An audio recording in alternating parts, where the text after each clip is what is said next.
O marcador rangeu e depois silenciou dentro da sala de reuniões, com paredes de vidro, na sede da Aerospace, em Lagos. Um desenho de um avião estava no quadro branco, sob uma tempestade de respostas erradas. Linhas cruzando linhas, setas combatendo setas, números que não batiam. Na frente, o bilionário CEO, Johnson Uchi, agarrou a mesa com as duas mãos. Seus olhos estavam úmidos, sua voz tremia. Temos 48 horas, disse ele. Se falharmos novamente, perderemos os contratos, perderemos tudo. A sala, cheia de engenheiros de topo, ficou paralisada. Ninguém falou. O ar parecia pesado, como um pesadelo do qual não se consegue acordar. Então, uma voz veio da porta, baixa, firme e completamente deslocada. Eu posso corrigir isso. Todas as cabeças se viraram. À porta estava um homem de 40 e poucos anos, com um casaco esfarrapado e poeira nos sapatos. Sua barba estava emaranhada, seu cabelo despenteado. Ele segurava uma bolsa marrom gasta perto do peito, como um tesouro. Os seguranças já estavam se movendo. Johnson levantou a mão. Esperance! Os guardas pararam. Os olhos do estranho não vacilaram. Ele olhou para o desenho falho do avião como se fosse um velho amigo que havia se perdido. Eu posso corrigir isso, disse ele novamente. A sala prendeu a respiração. Horas antes que a cidade acordasse completamente, Williams Andrew abriu os olhos sob a sombra da ponte Echo. A luz da manhã deslizava por entre os pilares. Os danfos gemiam despertando. Um vendedor ambulante gritava, água puran! E o som ecoava pelos espaços vazios como um sino.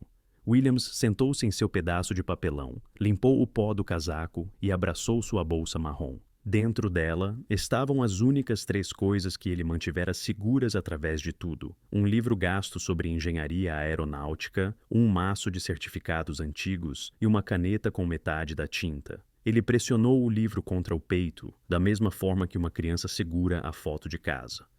Ele lavou o rosto na torneira pública, olhou seu reflexo nas ondulações da água e tentou sorrir.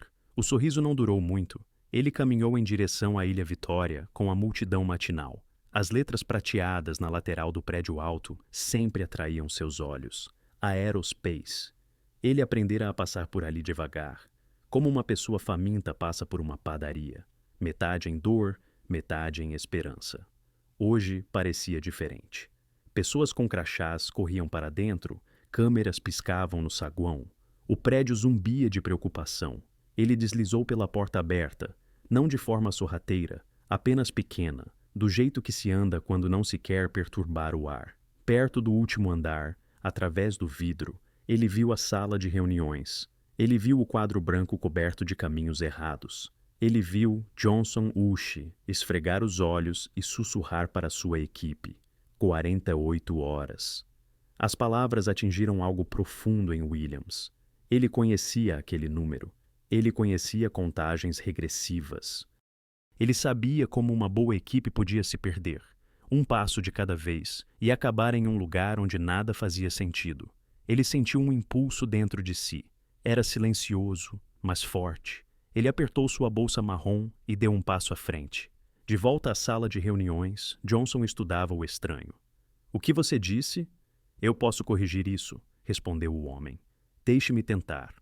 Murmúrios rolaram pela mesa. Isso é loucura, disse um jovem engenheiro. O que ele pode saber que nós não sabemos? Outro sussurrou, mas os olhos de Johnson estavam cansados de uma forma que o tornava corajoso. Ele deslizou o marcador pela mesa. Se você desperdiçar nosso tempo, disse ele suavemente, você desperdiça minha empresa. Não o desperdice. A sala se abriu em surpresa. O estranho entrou. Ele cheirava a poeira, sol e papel velho. Ele não se explicou, não pigarreou. Ele apenas pegou o marcador, encarou o quadro branco e ficou parado por 3 longos segundos. Então, ele se moveu. Ele apagou 2 setas raivosas que lutavam uma contra a outra sobre a asa. Ele desenhou uma linha limpa, suave como um rio. Ele circulou uma pequena caixa rotulada AOA e escreveu ao lado, desvio do sensor sob vibração. Ele adicionou 3 equações curtas. Não muitas, apenas o suficiente para mostrar um caminho. Ele escreveu: "O loop de feedback reage exageradamente." E sublinhou uma vez. Ele desenhou um pequeno rosto sorridente perto da cauda, não para ser engraçado, mas para mostrar onde o avião queria paz. "O que você está dizendo?" perguntou alguém. O estranho falou em palavras simples. Quando o avião sente muitas pequenas vibrações, este pequeno sensor, ele tocou na caixa AOA. Pensa que o nariz está muito alto. Ele entra em pânico. O piloto automático empurra o nariz para baixo rápido demais. Os pilotos lutam contra isso. Torna-se um cabo de guerra. Alguns segundos de números errados podem se transformar em uma queda. Ele desenhou um pequeno filtro, como uma peneira. Nós diminuímos o pânico com um filtro para que o sensor ouça melhor. Ensinamos o sistema a verificar outros 2 ajudantes antes de agir. Este aqui e este aqui. Ele marcou a velocidade do ar e a velocidade vertical. Se os 3 concordarem, haja. Se um estiver gritando sozinho, espere. Ele escreveu 3 passos ao lado. 1. Filtre o ruído. 2. Verifique os ajudantes. 3. Mãos suaves no nariz. Mãos suaves. Soava estranho e verdadeiro ao mesmo tempo. A sala passou da dúvida para uma atenção silenciosa. As cadeiras se aproximaram, as canetas pararam de bater. Até o zumbido do ar-condicionado parecia escutar. Johnson deu um passo à frente. Qual é o seu nome?" O homem não se virou. "Williams", disse ele. "Meu nome é Williams." "Onde você aprendeu isso?" perguntou Johnson. Williams tocou o bolso de seu casaco, onde a borda do livro velho pressionava suas costelas. "De antes", disse ele, "do trabalho, dos erros. De observar o céu e ouvir quando os números ficavam com medo." Uma das engenheiras seniores se levantou. "Nós tentamos um filtro na semana passada", disse ela, cautelosa, mas curiosa. "Ajudou em vibrações leves, mas, durante as mais fortes, o sistema ainda lutava contra os pilotos." "Sim." Williams assentiu. Ele desenhou mais um esboço, uma pequena caixa rotulada "Substituição humana com portão de tempo." Dê ao piloto a voz mais forte mais cedo, não depois de uma luta. E deixe o sistema aprender a calma do piloto depois de vê-la 2 vezes. A máquina não deve ser orgulhosa. A frase sobre o orgulho fez metade da sala sorrir, apesar de si mesmos. Outro engenheiro se inclinou, com os olhos afiados. "E quanto a uma falsa calma, suponha que todos os 3 ajudantes mintam juntos." "Eles não vão", disse Williams. "Não rude, apenas certo. Não com frequência. E quando pudessem, adicionamos um verificador de batimento cardíaco." Ele tocou o canto superior e escreveu: "Verificação de sanidade a cada 0,6. Se o batimento cardíaco parecer estranho, avisamos primeiro ao piloto." Pedimos por mãos suaves. Silêncio novamente. Mas era um tipo diferente de silêncio agora. O tipo que vem quando uma porta trancada cede e todos podem sentir o ar do outro lado. Johnson olhou para sua equipe. Alguns assentiram, pequenos acenos, como se não quisessem assustar o momento. "Construam uma simulação rápida", disse Johnson. "Usem os passos dele. Vamos rodar agora." Laptops se abriram. Dedos voaram. O projetor se acendeu com um céu digital. Na tela, um modelo de avião estava no final de uma pista que parecia uma fita cinza sob nuvens matinais. Enquanto trabalhavam, Johnson se aproximou de Williams. "Você disse que seu nome é Williams." "Williams... o quê?" "Williams Andrew", disse ele, ainda observando o quadro, ainda segurando o marcador. De perto, Johnson podia ver melhor os olhos do homem. Eram o tipo de olhos que tinham visto alegria e fogo, e o longo espaço seco no meio. "Onde você mora?" perguntou Johnson baixinho. A mão de Williams se apertou no marcador. "Debaixo da ponte", disse ele, sem vergonha em sua voz, apenas verdade. Os engenheiros terminaram de construir o teste. Na tela, a pista cintilava. Números aguardavam nas bordas como pequenos pássaros prontos para voar. A engenheira sênior comprimiu os lábios. "Vamos rodar o caso mais difícil", disse ela. "Aquele que quebrou nossa última ideia." Johnson assentiu. "Façam isso." Um silêncio caiu sobre a sala. Até os guardas na porta se inclinaram. 3, a engenheira contou. 2, 1. A simulação começou. O modelo do avião rolou, decolou e encontrou o vento. A tela tremeu. Avisos piscaram. O sistema antigo teria forçado o nariz a uma luta aqui. Todos na sala conheciam bem demais esse ritmo. Williams não piscou. Ele sussurrou para a tela, não como um feitiço mágico, mas como um treinador sussurra para um jogador na linha. Mãos suaves. Na tela, o novo filtro capturou as vibrações selvagens e as suavizou. Os ajudantes se verificaram. O batimento cardíaco marcava estável, estável, estável. Os dedos de Johnson cravaram-se nas costas de uma cadeira. Um número no canto começou a cair. Outro se manteve, outro subiu. A sala se inclinou para a frente como um só. O nariz do avião mergulhou, mas apenas um pouco. A substituição do piloto piscou. O sistema cedeu cedo, como uma pessoa orgulhosa aprendendo a ouvir. O gráfico que costumava disparar como um grito começou a curvar-se como uma onda calma. Vamos! Alguém suspirou. A linha final na parte inferior, aquela que havia significado desastre durante toda a semana, começou a se mover em direção ao verde. Ela rastejou, pausou, tremeu. A caixa de resultado final à direita piscou de pendente para... E a energia no prédio piscou. O projetor apagou. Um coro de suspiros encheu a sala. Laptops apitaram. Alguém praguejou baixinho. Por 2 longas batidas de coração, nada existia. Sem céu, sem números, sem esperança.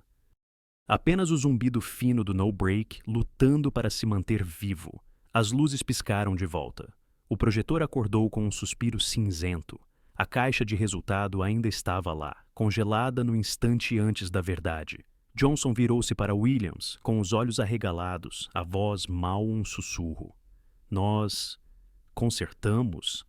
Williams olhou para a tela, depois para o quadro branco com suas linhas suaves e regras simples. Ele não sorriu. Ele não falou. A caixa de resultado no projetor piscou como uma chama teimosa se recusando a morrer. A sala inteira se inclinou para frente, cada batida do coração afundando com o pulso digital na tela. Então... sucesso. Piscou em letras verdes e em negrito. A sala explodiu. Alguns ofegaram, alguns levaram as mãos à boca, outros se levantaram de um salto, incrédulos. Os números que os haviam arrastado para o desespero por semanas finalmente se viraram a seu favor.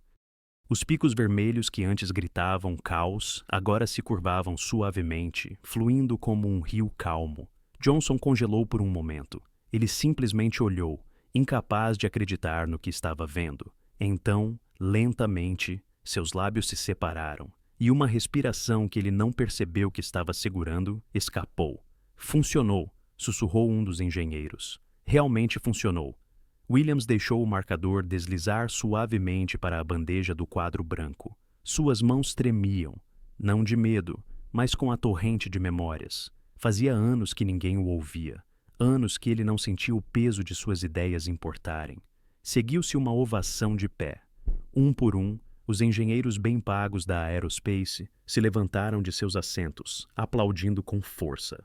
O som encheu a sala de reuniões, ecoando nas paredes de vidro. Não era para o seu CEO bilionário, não era para esta empresa, era para o homem maltrapilho que entrara da rua e corrigira o que eles não conseguiram resolver. Johnson virou-se bruscamente com os olhos marejados de lágrimas. Ele não se importava que o homem à sua frente cheirasse a poeira e dificuldades. Ele não se importava com o casaco esfarrapado ou a barba desgrenhada. Ele correu para a frente, agarrou Williams pelos ombros e o puxou para um abraço apertado. Obrigado, sussurrou Johnson com a voz embargada. Você acabou de salvar minha empresa, e talvez mais vidas do que podemos contar. Os guardas na porta ficaram parados, sem saber se ainda deveriam remover o estranho. Mas eles sabiam agora. Ele não era um invasor. Ele era a chave. Minutos depois, Williams estava sentado em uma cadeira de couro macio no escritório de Johnson. Parecia estranho sob ele, macio, quente. Como uma cama depois de anos dormindo em concreto frio. Sua bolsa marrom estava ao seu lado, intocada. Ele a segurava perto como uma tábua de salvação. Johnson andava de um lado para o outro, ainda tentando processar o que acabara de acontecer.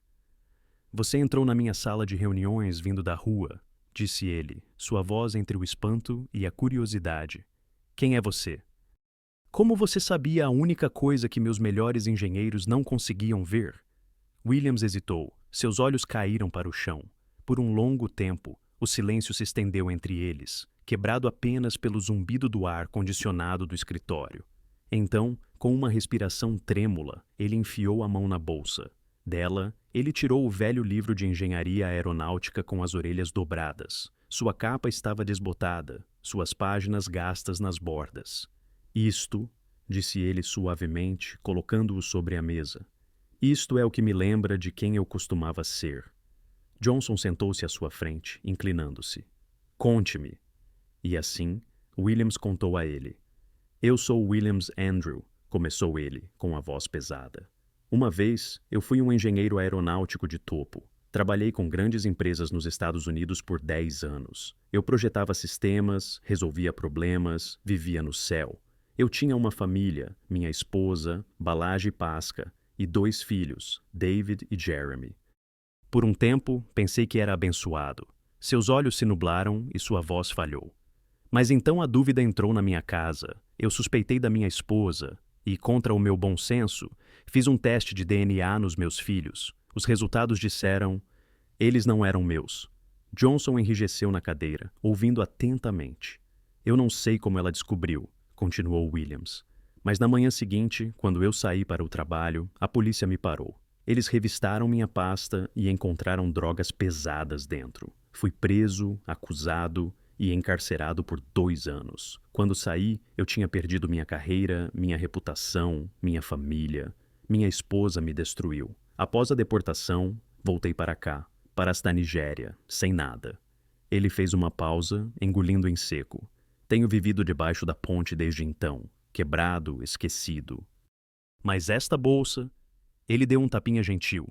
Gatit pessoas estars do www.google.com. Search, Crow, com meu livro e meus certificados, tem sido meu único lembrete de quem eu já fui. A garganta de Johnson apertou. Ele mal conseguia encontrar palavras. Meu Deus! Sussurrou ele.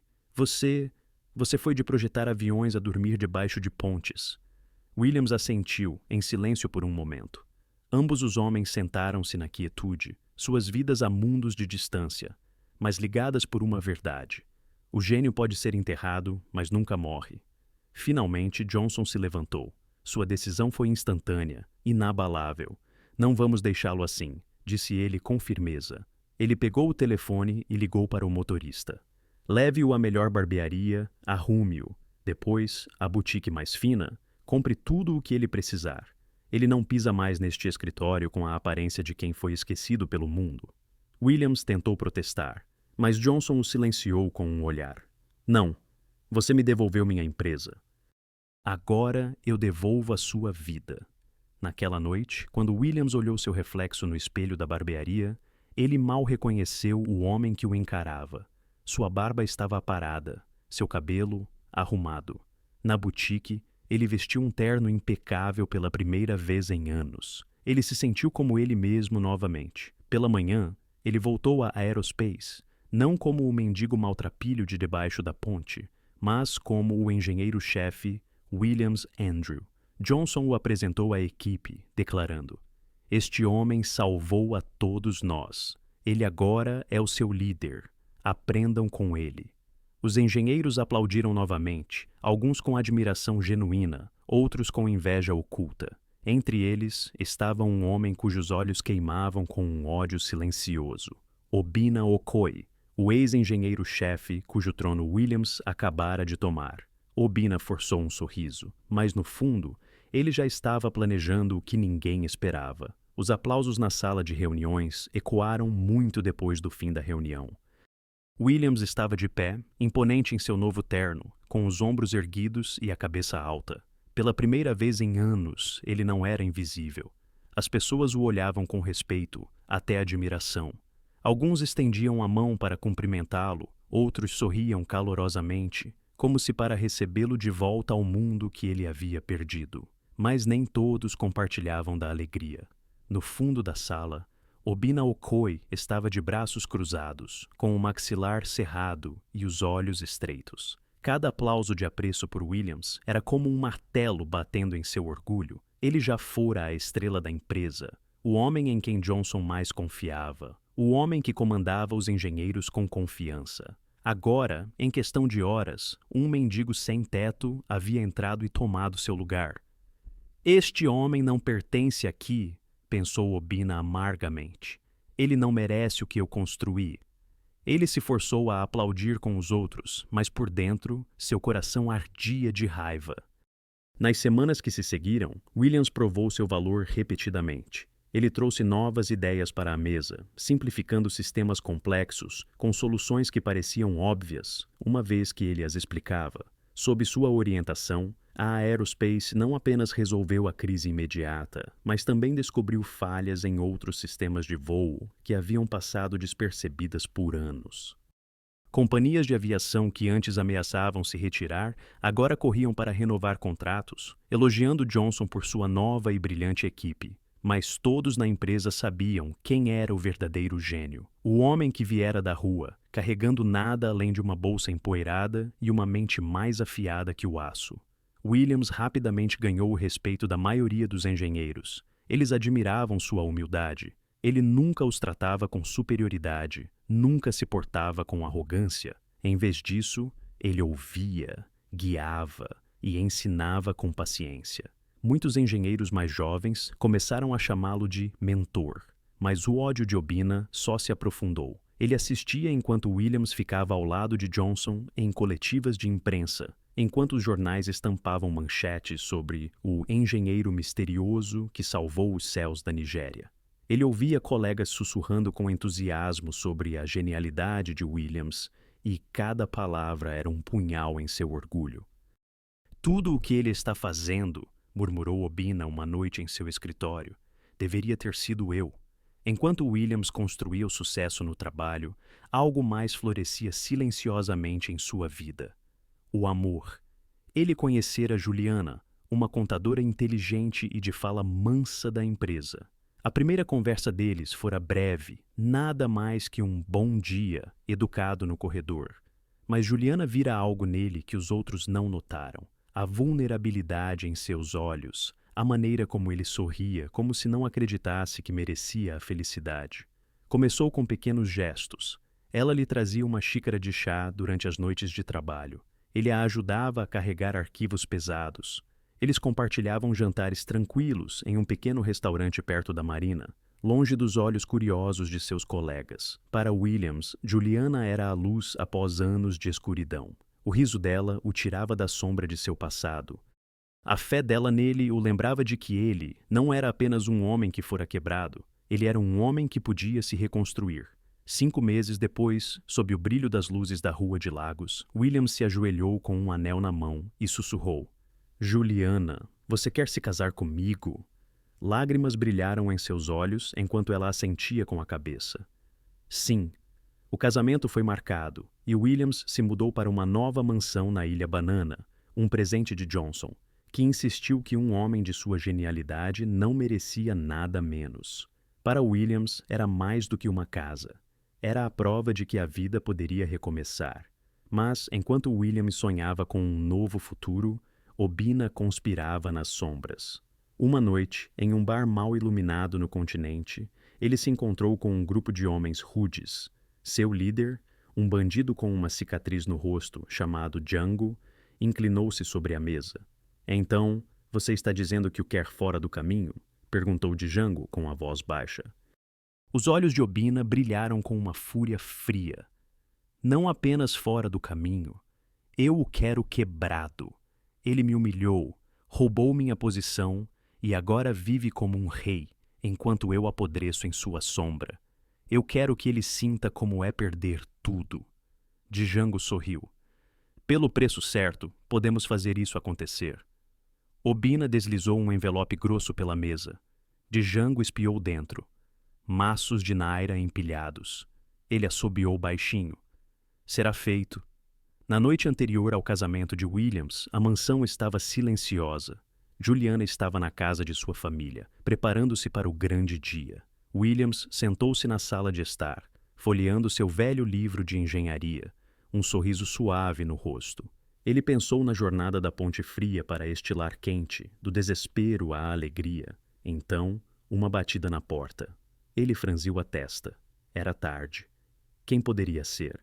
Ele se levantou, caminhou até a porta e a abriu. 3 homens de jaquetas escuras estavam lá. Antes que ele pudesse fazer uma pergunta, um deles levantou uma arma. O tiro ecoou, rasgando a noite.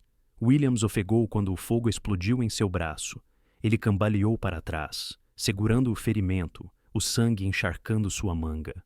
Os homens não esperaram. Eles se viraram e correram antes que os guardas do lado de fora pudessem reagir. O caos irrompeu. Seguranças gritaram, alarmes soaram e Williams desabou no chão polido, sua visão embaçando enquanto ele mergulhava na inconsciência. Um pensamento ecoava em sua mente. De novo, não. Eu não posso perder tudo de novo. As sirenes da ambulância uivavam pela noite de Lagos, correndo pela terceira ponte continental em direção ao hospital. Lá dentro, Williams jazia em uma maca, o rosto pálido, o braço envolto em bandagens ensanguentadas. Suas pálpebras tremiam enquanto ele lutava para permanecer acordado, a dor o puxando para a escuridão. Ao seu lado, Juliana segurava sua mão ilesa com força, seus olhos vermelhos de lágrimas. Ela sussurrava orações por entre os lábios trêmulos. Deus, por favor, não o leve de mim. Não agora, não quando acabamos de começar. Johnson Wood seguia de perto em um SUV preto, sua mente a mil. Ele repassava a cena repetidamente.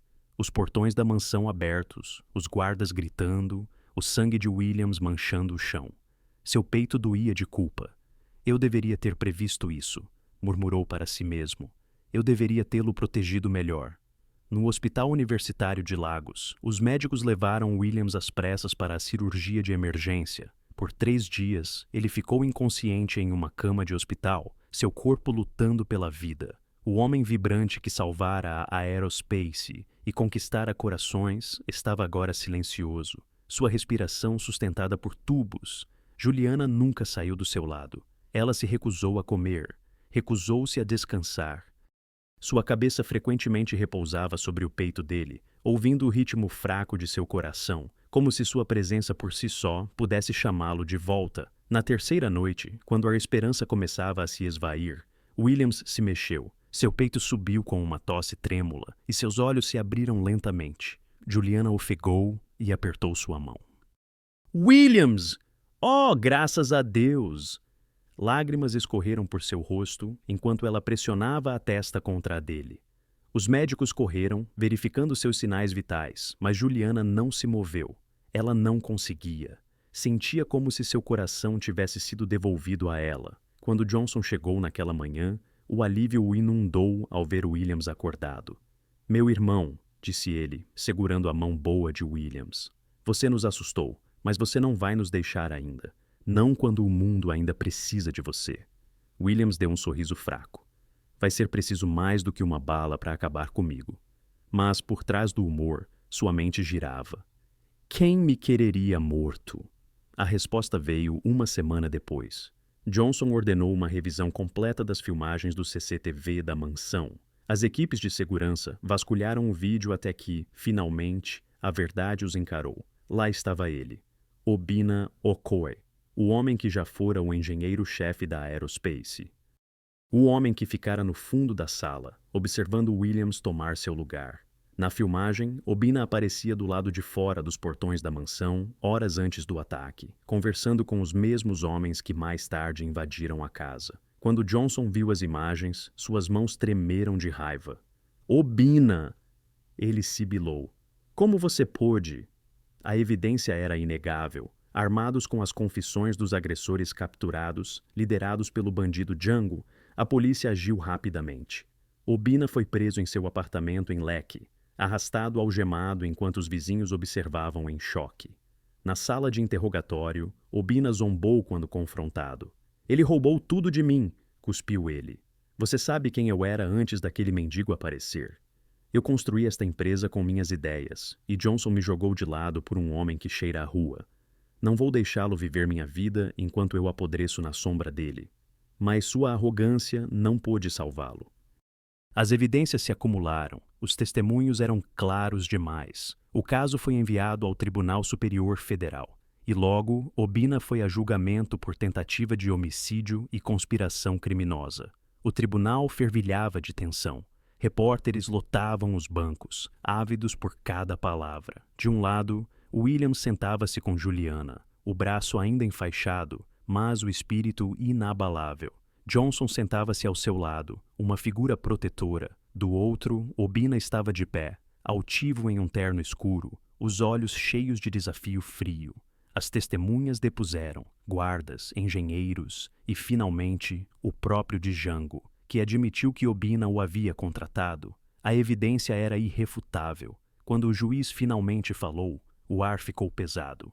Obina Okoye. Este tribunal o considera culpado de tentativa de homicídio e conspiração criminosa. Você está, por meio desta, sentenciado a 20 anos de prisão. Sons de espanto percorreram o tribunal. Juliana soltou um suspiro que estava segurando.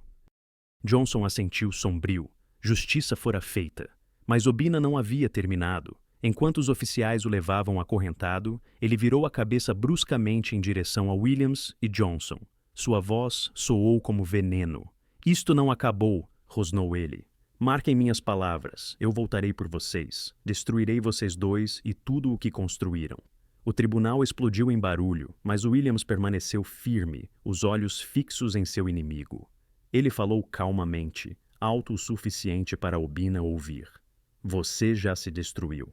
Os oficiais arrastaram Obina para longe, suas ameaças ecoando atrás dele como uma tempestade se afastando. Um mês depois, Williams estava de pé novamente. A empresa o recebeu com aplausos, os engenheiros se unindo a ele mais do que nunca. Juliana estava orgulhosamente ao seu lado, de mãos dadas com ele, os planos do casamento de volta aos trilhos. E embora as cicatrizes permanecessem, tanto em seu braço quanto em seu coração, Williams sabia de uma verdade. Ele enfrentara a traição e sobrevivera. Mas a vida ainda tinha mais reservado, porque, enquanto um inimigo fora trancado, as sombras do mundo nunca desaparecem de verdade. E logo, outro teste, maior e mais perigoso, estava esperando logo ali na esquina. O sol nasceu sobre lagos, pintando a lagoa de dourado. A cidade zumbia despertando, vendedores ambulantes gritando, ônibus buzinando, mercados cheios de vida. Para Williams, este dia significava mais do que qualquer nascer do sol que ele vira em anos. Hoje, ele finalmente se casaria com Juliana. A mansão fervilhava de atividade. Alfaiates chegaram com as roupas, decoradores encheram o salão com flores e chefes prepararam banquetes dignos da realeza. No meio de tudo isso, Williams estava em seu novo terno, elegante, impecável e orgulhoso. Quando viu seu reflexo no espelho, sorriu levemente. O homem que antes dormia sob a ponte, Eco se fora. Em seu lugar, estava um homem restaurado, um homem com um propósito. Juliana apareceu no topo da escadaria, em seu vestido de noiva, radiante de alegria. No momento em que seus olhos se encontraram, a sala pareceu parar. Johnson, de pé por perto, enxugou os olhos discretamente. Você merece isso, Williams, sussurrou ele. Depois de tudo o que você suportou, você merece a felicidade. O casamento foi nada menos que deslumbrante. Na grande igreja em Victoria Island, os bancos transbordavam de amigos, engenheiros, líderes empresariais e até mesmo funcionários do governo, ansiosos para testemunhar a união do homem que salvara a Aerospace. Câmeras piscaram enquanto Juliana caminhava pelo corredor, seu véu se arrastando como um rio de luz. O coração de Williams batia forte, mas quando ela o alcançou, todo o barulho na sala se dissipou. Pode beijar a noiva, declarou o pastor. Quando seus lábios se tocaram, os aplausos explodiram. Os convidados se levantaram, aplaudindo e comemorando. Johnson ficou de pé com as duas mãos levantadas, como se celebrasse sua própria vitória. Era mais do que um casamento, era redenção. Um mendigo sem teto restaurado não apenas à dignidade, mas ao amor. A recepção brilhava com risos, música e dança. Os olhos de Juliana nunca deixaram os de Williams, e Williams nunca parou de sorrir. Por uma noite, pelo menos, todas as sombras pareciam ter desaparecido, mas as sombras têm um jeito de esperar. Williams e Juliana sentaram-se na sala de estar de sua mansão, embalando seu filho recém-nascido. Ele era minúsculo, envolto em um pano azul macio, suas pequenas respirações firmes contra o peito de Juliana. Eles o chamaram de Clinton.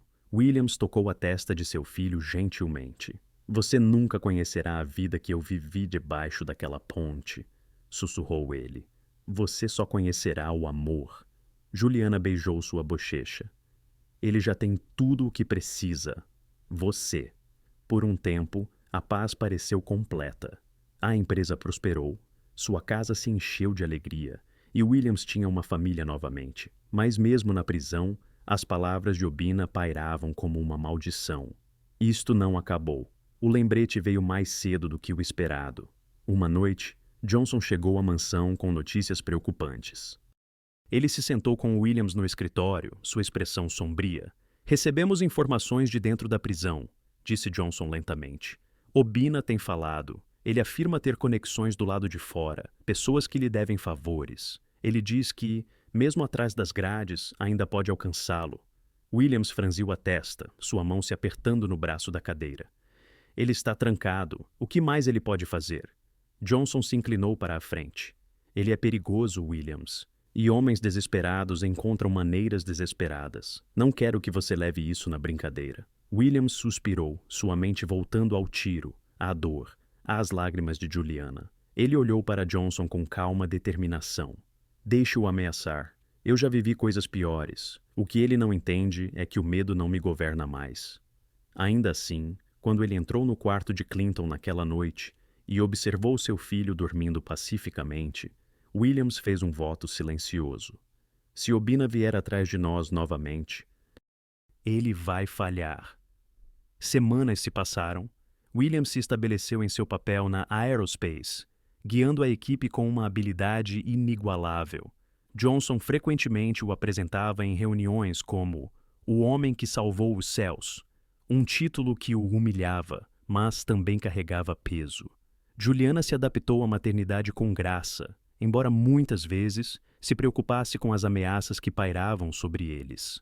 Prometa-me, ela sussurrou uma noite, que não importa o que aconteça, enfrentaremos juntos. Williams beijou sua mão. Sempre. Mas longe, nas sombras do pátio da prisão, Obina estava perto da cerca, seus olhos queimando de ódio. Sussurros circulavam entre os presos, rumores de planos, de homens do lado de fora, dispostos a executar suas ordens. Uma tarde, enquanto os guardas o escoltavam de volta para sua cela, ele se inclinou perto de um companheiro de prisão e murmurou: Diga a eles que eu não terminei. Johnson e Williams pensam que venceram, mas não venceram. Eu voltarei por eles. O preso assentiu lentamente e os lábios de Obina se curvaram em um sorriso fino e perigoso. De volta à mansão, Williams sentou-se na varanda com Juliana e o pequeno Clinton nos braços. O céu sobre Lagos estava pintado de estrelas, a noite calma e bonita. Ele segurou seu filho perto, o coração cheio, mas no fundo, ele sabia que a paz nunca era permanente. A vida lhe ensinara isso. As sombras sempre retornavam, mesmo na luz mais brilhante. Juliana encostou a cabeça em seu ombro. No que você está pensando? Ele olhou para ela, depois para Clinton e finalmente para as estrelas. Estou pensando no futuro, disse ele suavemente. E como, às vezes, a luta não é realmente contra os inimigos de fora, mas contra os de dentro. Medo, dúvida, dor. Esses são os inimigos que eu devo conquistar. Por ele, por nós. Juliana apertou sua mão. E você vai. Porque você é Williams Andrew. Você sempre se levanta. O ar da noite ficou quieto, quase quieto demais, como se o próprio mundo estivesse prendendo a respiração. E embora Williams não o dissesse em voz alta, uma verdade ecoava em seu coração. A guerra de Obina não havia acabado. As sombras apenas haviam recuado, esperando.